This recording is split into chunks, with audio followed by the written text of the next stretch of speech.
근데 이 헤롯이라는 사람이 어떤 사람이냐면 자기 아버지가 대제사장의 신하로 있었어요. 대제사장이라는 분은 우리가 생각하는 제사 드리는 게 본업이 아니고 당시 이스라엘을 다스리는 직책의 하나예요. 그런데 그 대제사장의 신하로 있는 아버지의 아들, 그러니까 신하의 아들이죠. 아버지 재산을 톡톡 긁어가지고 그래서 로마로 가서 안토니우스를 만납니다. 여러분, 안토니우스는 누구로 여러분들이 기억하십니까? 예, 크레오파트라의 남자로 기억을 하실 거예요. 바로 그 사람을 만나요. 그래서 안토니우스를 만나서 안토니우스가 그에게 아주 친근하게 해가지고 원로원에서 유대 왕이 되도록 그렇게 자기를 내렸어요. 그러니까 자기 아버지는 유대의 대제사장의 부하로 있는데 그 아들이 가서 유대 왕이 돼가지고 돌아옵니다. 여러분, 그리 되면 유대 사람들이 그 사람을 환영할까요, 안 할까요? 지금 무슨 얘기하는지 잘 못 알아들으시죠?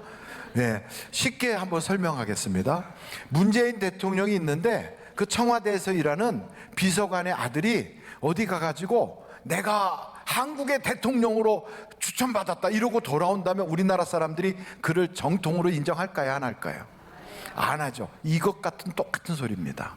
그렇게 와가지고 들어오니까 예루살렘과 유대인들이 아무도 환영을 안 하니까 그 왕자를 차지하기 위해서 로마 군인들을 동원해서 들어갑니다. 그러니까 예루살렘에서 저항이 많으니까 자기 반대파를 아주 가차없이 죽이면서 들어가서 마침내 권좌에 딱 앉았어요. 그래도 여전히 소요가 계속 일어나니까 대제사장의 상속녀인 미리암 1세라고 하는 사람하고 정략적인 결혼을 해요. 그리고 유대인들의 마음을, 환심을 살려고 성전을 건축합니다. 그래서 성전이 46년 동안 건축이 되는 거예요.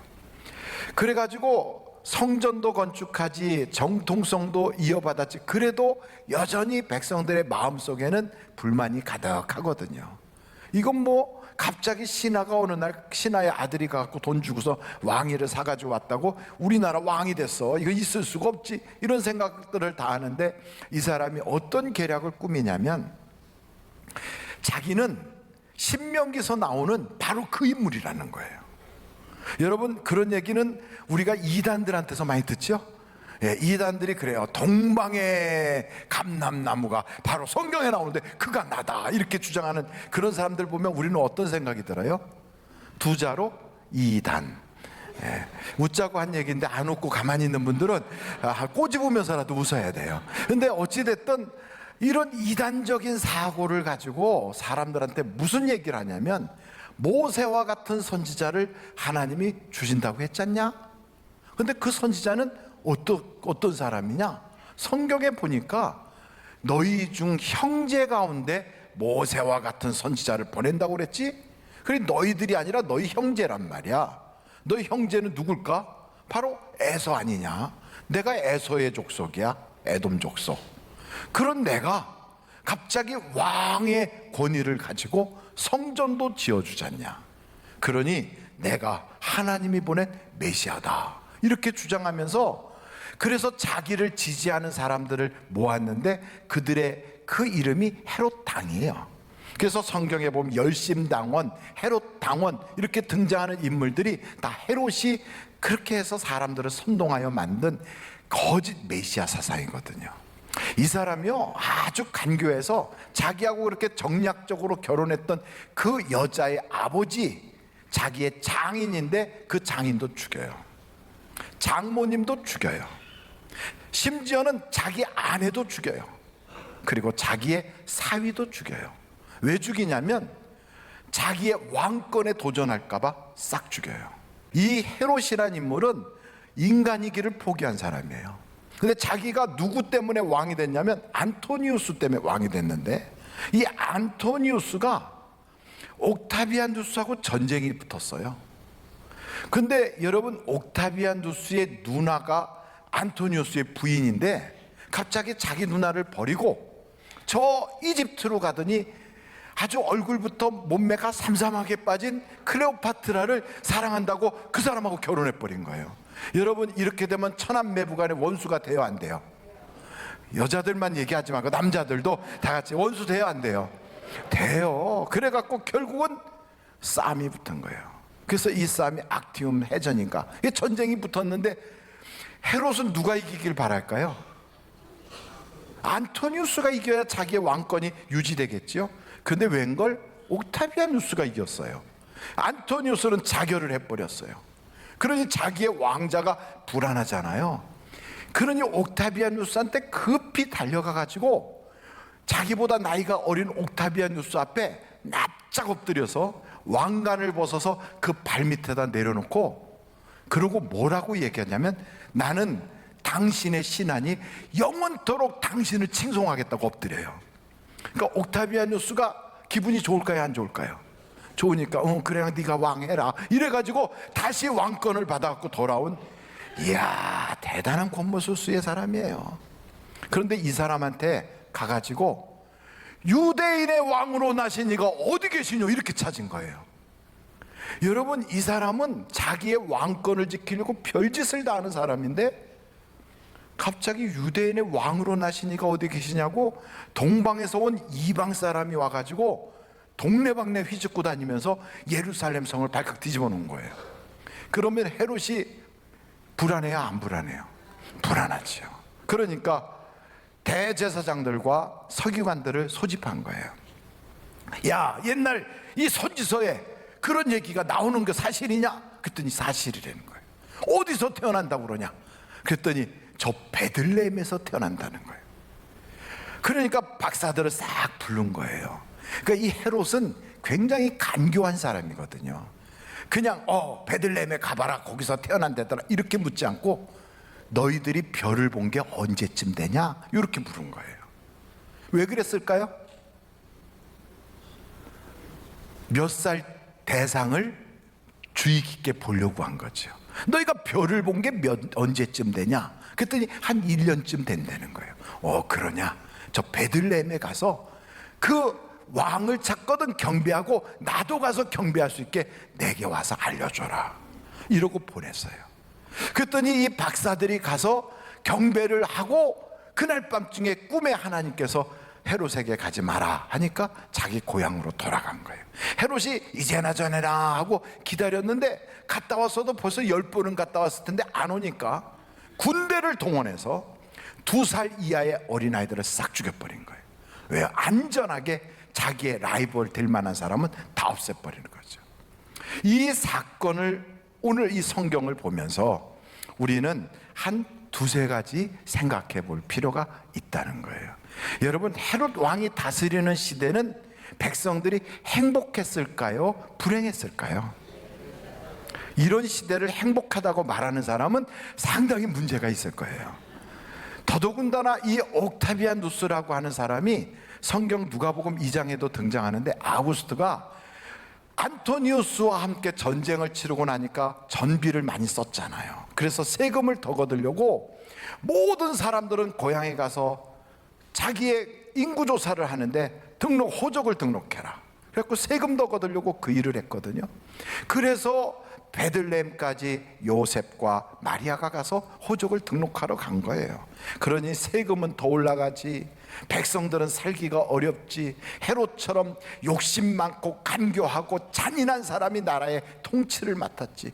정말로 힘든 거예요. 이렇게 어둠이 꽉 찼을 때 사람들은 누구를 쳐다볼까요? 이렇게 힘들 때 누구를 바라보죠?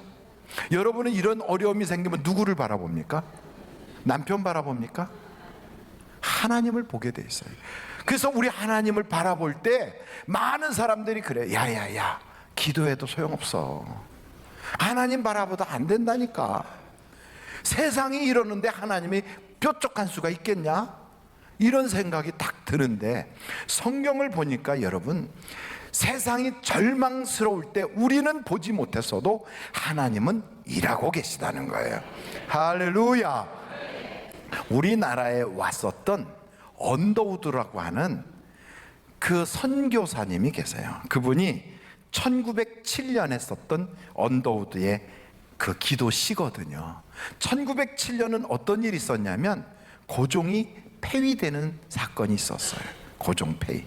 그리고 새로운 일본과 우리나라의 새로운 을사조약을 새롭게 개혁하는 그런, 우리나라로 볼 때는 아주 치욕스러운 그런 안 좋은 조약을 또 맺게 되는 바로 그런 때예요. 그때 언더우드가 이런 시를 써요. 주여, 지금은 아무것도 보이지 않습니다. 주님, 메마르고 가난한 땅, 나무 한 그루 시원하게 자라 오르지 못하고 있는 땅에 저희들을 옮겨와 심으셨습니다. 그 넓은 태평양을 어떻게 건너왔는지 그 사실이 기적입니다. 주께서 붙잡아 뚝 떨어뜨려 놓으신 듯한 이곳, 지금은 아무것도 보이지 않습니다. 보이는 것은 고집스럽게 얼룩진 어둠뿐입니다.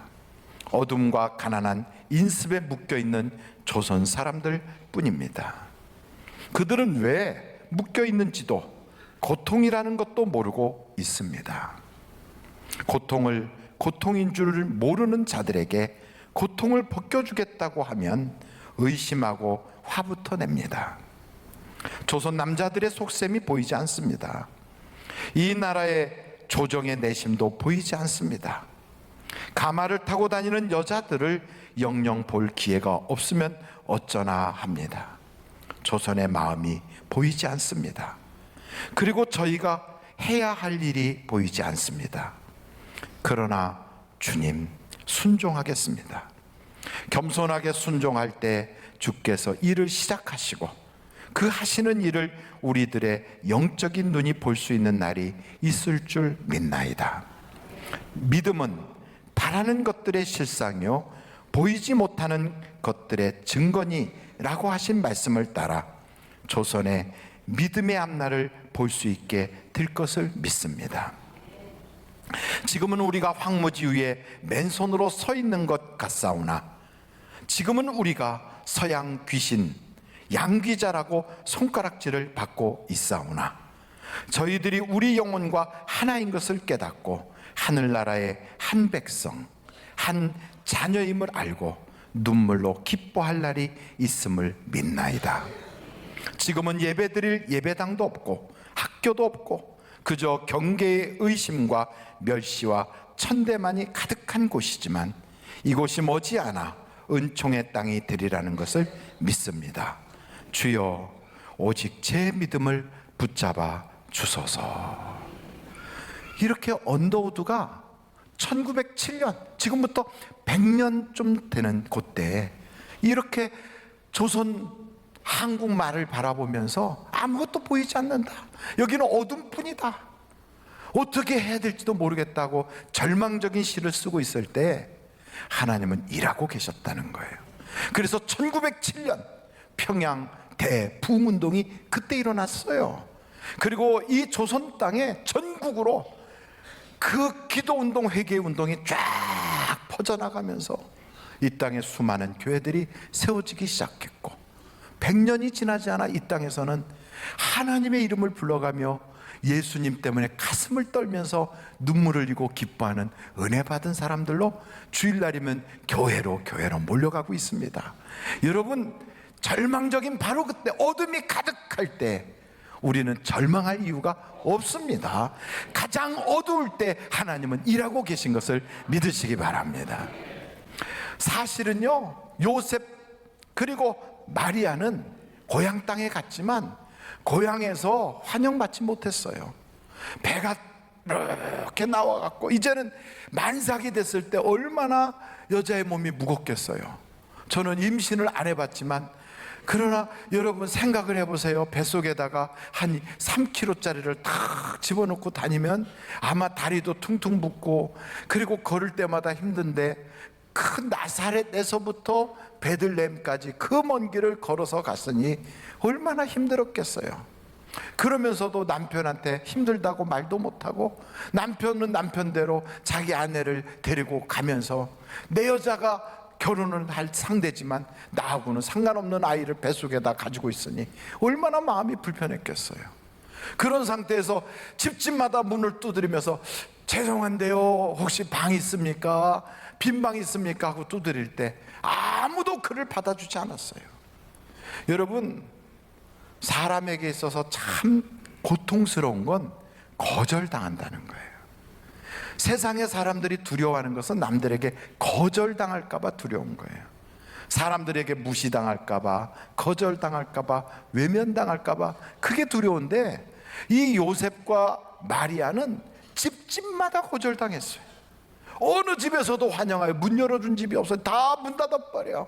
에이, 재수 없으니까 이러고 문 닫아요. 에이, 복은 안 오고 어떻게 저런 게 들어왔어 하고 문 닫아요. 여러분, 거절당하여 문이 닫힐 때마다 얼마나 마음이 무너져 내렸겠어요. 회사에서 문이 닫히고, 사람들과의 관계와 그 모든 거래에서 끊어지고, 사람들이 외면하고, 그리고 뭔가 해보려고 막 노력하는데 노력이 물거품이 되고, 그리고 사람들에게서 자신이 잊혀져 갈 때, 그 쉬운 게 아니거든요. 여러분, 세상이 어두워지고 힘들수록 하나님께서는 일하고 계신 걸 아셔야 돼요. 사람들 눈에는 보이지 않았지만 모세를 미디안 광야에서 훈련시키고 있었단 말이죠. 우리나라가 어렵고 힘들 때 바로 이때 하나님은 역사하고 계시고 일하고 있는 줄로 믿습니다. 그래서 여러분, 벌써 이 베들레헴에 왔던 그 요셉하고 마리아는 전혀 알지 못했지만, 하나님께서는 벌써 1년 전부터 그곳에 동방박사들을 통하여 별을 보게 하시고, 그 별을 통하여 동방에서부터 이 사람들이 출발하게 하신 거예요. 근데 오늘 이 말씀을 보면서 참 놀라운 게 있어요. 여러분, 그 마태복음 2장에 헤롯 왕과 온 이스라엘 예루살렘이 막 발칵 뒤집어졌거든요. 이 헤롯은요, 자기 말고 누가 왕이 된다면 막 자기 장인도 죽이고, 자기 장모도 죽이고, 사위도 죽이고, 자기 부인도 죽이고, 이런 사람인데 갑자기 유대인의 왕으로 나셨다는 게, 누가. 그러니까 나라가 발칵 뒤집어졌겠죠. 한번 여러분 거기에 3절을 보세요. 헤롯 왕과 온 예루살렘이 듣고 뭐 했다고요? 4절, 왕이 모든 제사장과 백성의 서기관들을 모아 그리스도가 어디서 나겠느냐고 물으니, 이를 때 유대 베들레헴이 오니 이는 선지자로 이렇게 기록된 바, 또 유대 땅 베들레헴아, 너는 유대 고을 중에서 가장 작지 아니하도다. 내게서 한 다스리는 자가 나와서 내 백성의 이스라엘의 목자가 되리라 하였음이니이다. 야, 이 사람들 너무 잘 알아요. 아주 막 성경을 다 외우고 다녀. 그래갖고 무슨 묻기만 하면 입에서 성경이 쪼르르 나와요. 그런 사람들을 우리는 뭐라고 하냐면 돌아다니는 바이블이다 그래요. 얼마나 똑똑합니까? 성경을 이렇게 잘 아는데. 그런데 여러분, 이 사람들이 성경은 이렇게 잘 알지만 성경 말씀대로 행동을 하나요, 안 하나요? 안 해요. 저 베들레헴에서 메시아가 난다고 하는데도 메시아한테 경배도 드리러 가지 않고요, 그냥 왕한테 붙어가지고 거기서 권력이나 조금 탄입하고, 거기서 내려오는 꿀 좀 빨아먹고, 거기서 좀 살랑살랑 비비면서 먹고 살려고 거기 그러고 앉아있는 거예요. 이 사람들은요, 말씀은 말씀이고 삶은 삶이에요. 이런 사람을 가리켜서 성경은 뭐라고 그러냐면 스스로 속이는 자래요. 속이는 자. 말씀을 듣기만 하고 행동하지 않는 사람은 스스로 속이는 자래요. 설교를 많이 듣다 보면 아는 게 많아져요, 성경에 대해서. 그래가지고 굉장히 성경 지식이 많아지면 자기가 믿음이 좋은 줄 알아요. 믿음은 아는 것만큼이 믿음이 아니라 얼만큼이 믿음일까요? 행한 것만큼이 믿음이에요. 그러니까 내가 행한 것만큼이 믿음인데, 이 사람들은 행하진 않고 알기만 해. 그래갖고 무슨 얘기하면 그것 가지고 판단해요, 그것 가지고 정죄해요, 그것 가지고 비판해요, 그것 가지고 다른 사람을 이렇게 채요. 신앙이다 또 이렇게. 그러니까 여러분, 어찌 보면 자기는 딱 기준이고 다 다른 사람은 이렇게 하다 보니까 자기 스스로 자기를 몰라요. 하나님이 나를 보시면 뭐라고 하는지를 모르는 거예요. 그리고 이 사람들은 심은 것도 없이 거둘 줄 알아요. 악한 걸 심으면서 선한 걸 거둘 줄 알아요. 심기는 조금 심고 많이 거둘 줄 알아요. 이게 다 하나님께서 업신여김을 받는다는 거예요. 여러분, 이런 사람들이 얼마나 많은지 몰라요. 도리어 헤롯이 더 믿음이 좋아. 헤롯은 뭐라고 그러냐면, 가서 알아보고 나에게 오면 나도 경비하러 가겠대요. 경비하러 갔어요, 안 갔어요? 안 갔어요. 그 대신 군대를 보냈어요. 다른 사람들은 왕이 태어날 걸 믿지도 않았지만 헤롯은 믿는 거지요. 여러분, 믿어야 하나님이 기뻐하시지 않겠습니까? 하나님은 믿는 자들을 기뻐하신다는 거예요. 하나님이 계신 것과 그를 찾는 자들에게 상 주시는 자이심을 믿어야 할지니라 그랬거든. 하나님을 기쁘시게 해야 복을 받는데, 심지도 않고 거두려고 그러고, 악한 것만 심어놓고 좋은 것 거두려고 그러고, 믿지도 않으면서 하나님한테 복 주세요 이러면 되겠습니까? 그런데 성경에 보니까요, 하나님께서 박사들에게 꿈으로 인도하시는 거예요.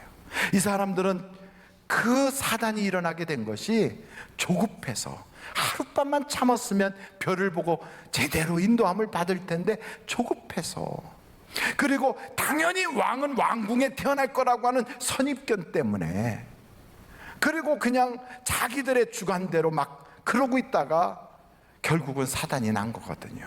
우리들도 조금만 참으면 되는데, 조금만 기다리면 되는 것을 조금만 기도해보면 하나님의 응답이 오는데, 내 생각과 내 선입견 때문에 망칠 때가 얼마나 많은지 몰라요. 여러분, 그래서 성경은 우리에게 뭐라고 하냐면, 고난당하는 자가 있으면 기도해라. 어려운 사람들, 병든 자가 있으면 교회 장로님들과 함께 기도해라. 우리 성경은 우리에게 끊임없이 기도할 것을 요청하고 있거든요. 여러분, 기도하면 응답받는 걸 믿으시기를 바랍니다. 그래서 아무리 어려운 일이 있어도요, 오늘 성경을 보니까 하나님은 꿈으로 인도할 때 따라가면 불행이 싹 사라지는 거예요. 예상치 못한 어려움이 사라지는 거예요. 전에는 내가 육신을 쫓아 살았어요. 생각을 쫓아 살았어요. 나의 선입견을 쫓아 살았어요. 그런데 어느 때부턴가 꿈을 따라 살게 바뀌었어요. 성경에 보니까 꿈은 누구에게 주시느냐? 젊은이는 환상을 보고, 노인들은 꿈을 꾸는데, 자녀들은 예언을 하는데, 성령을 받으면 이런 역사가 있다는 거예요. 전에는 내 경험을 쫓아 살았고 내 지식을 따라 살았지만, 이제는 성령을 따라 살 때 하나님의 역사와 인도하심이 있는 걸 믿으시기를 간절히 바랍니다. 성령을 쫓아 살아야 돼요. 우리는요, 어제나 오늘이나 똑같거든. 어저께도 해가 떴고 오늘도 동에서 해가 떴어. 10년 전에도 동쪽에서 해가 떴고 작년에도 해가 떴어요. 그래서 오늘도 많고 많은 날들 중에 하루인 줄 알고 살지만 천만의 말씀, 오늘은 내 인생 처음 살아보는 날이에요. 오늘 이 순간 지나서 내게 어떤 일이 있을 줄을 아무도 몰라요. 어떻게 아십니까, 여러분? 어저께 괜찮았으니까 오늘도 괜찮다고요. 1년 전에 괜찮았으니까 금년에도 괜찮을 거라고요. 내년도 괜찮을 거라고요. 장담할 수가 없어요.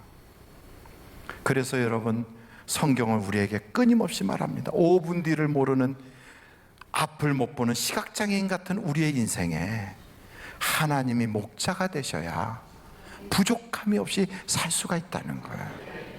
그래서 여러분, 헤롯이 군대를 보내기 전에 하나님이 목자가 되셨던 동방박사라든지 하나님이 목자가 되셨던 요셉과 마리아는 피할 길을 싹 주시더라 이 말이에요. 여러분의 인생에 진정한 목자가 누구십니까? 돈입니까? 여러분의 경험입니까? 작년부터 지금까지 살아오던 수많은 인맥 혹은 여러분의 어떠한 경력입니까? 그것 가지고 금년 남은 시간도 우리는 살기가 어려워요. 내 인생 남은 세월을 내가 그것 가지고 못 살아요. 여러분, 여러분의 인생을 하나님을 목자로 삼고 사실 수 있기를 간절히 바랍니다. 성령이 이끄는 사람, 하나님이 이끌어주시는 사람, 하나님이 내 인생의 가이드가 되고 내비게이션이 되고 내 인생을 책임져 주시는 그런 사람. 우리가 이 기도를 해야 돼. 하나님, 이제는 내가 내 맘대로 살지 않고 주님 따라 살겠어요. 주님이 내 인생을 이끌어 주세요. 이런 기도를 할 때 오늘도 하나님께서는 내 인생에 필요한 모든 것을 준비하시고 채우시고 부족함이 없게 해주실 걸 믿습니다.